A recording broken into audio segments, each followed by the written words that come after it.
शीर्षक ही एक एहसास है।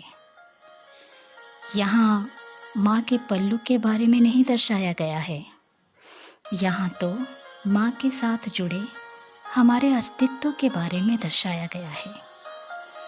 संसार के शान और शौकत से जब मन उब जाता है, तब माँ की लोरी ही याद आती है। कोई भी परिस्थिति को लेकर जब इंसान हार जाता है, तब माँ की गोदी ही याद आती है। थकावट के बाद जब शाम ढल जाती है, तब भूख के जरिए माँ ही याद आती है। माँ शब्द ही अपने आप में एक अदृश्य शक्ति है, जिसके उच्चारण मात्र ही हम आश्वस्त महसूस करते हैं।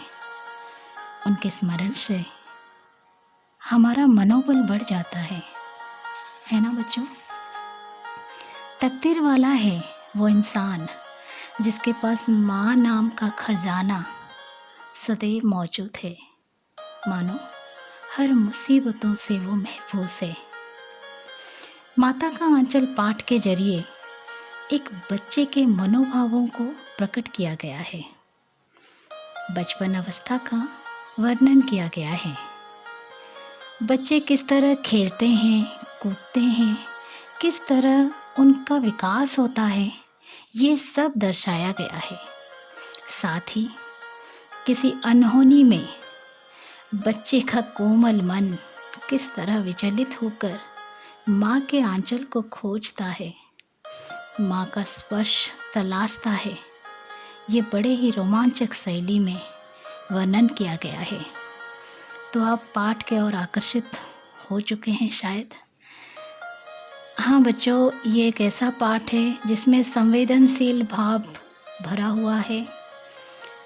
पिता का स्नेह के बारे में पहले पाठ में चर्चा किया गया है। फिर धीरे धीरे माता पिता दोनों के स्नेह वात्सल्य उसको दिखाया गया है। फिर बच्चा कैसे वो बचपन में कैसे उसके लड़कपन में बचपना हरकतों में वो कैसे खो जाता है खेल कूद में, और फिर कभी कभी खेल कूद के बाद भी कभी कभी उसके सामने ऐसे ऐसे परिस्थितियाँ आ जाती है जिसके वजह से वो अपने आप को मतलब महफूज नहीं महसूस करता है और वो कांप जाता है, वो डर जाता है, वो सहम जाता है और भागकर जाके माँ के आंचल में आश्रय लेना चाहता है। तो इसको बड़े ही संवेदनशील भाव से इस पाठ में दर्शाया गया है। तो पाठ का शुरुआत करते हैं। लेखक जो है इसके लेखक परिचय के समेत ही शुरू करते हैं, क्योंकि लेखक ही वो बच्चा है इस पाठ में। तो ये भी एक संस्मरण लेख है।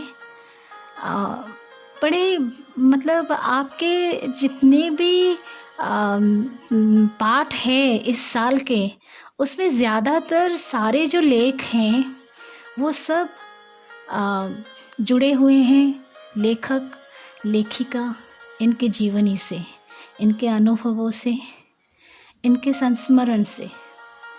तो आशा और उम्मीद आप इस पाठ का, इस कहानी का भरपूर आनंद उठाएंगे और इसके अंदर जो उद्देश्य छिपी है, जो मूल भाव है, उस तक आप पहुंचेंगे, वो आपके हृदय छू लेगी। शुरू करते हैं।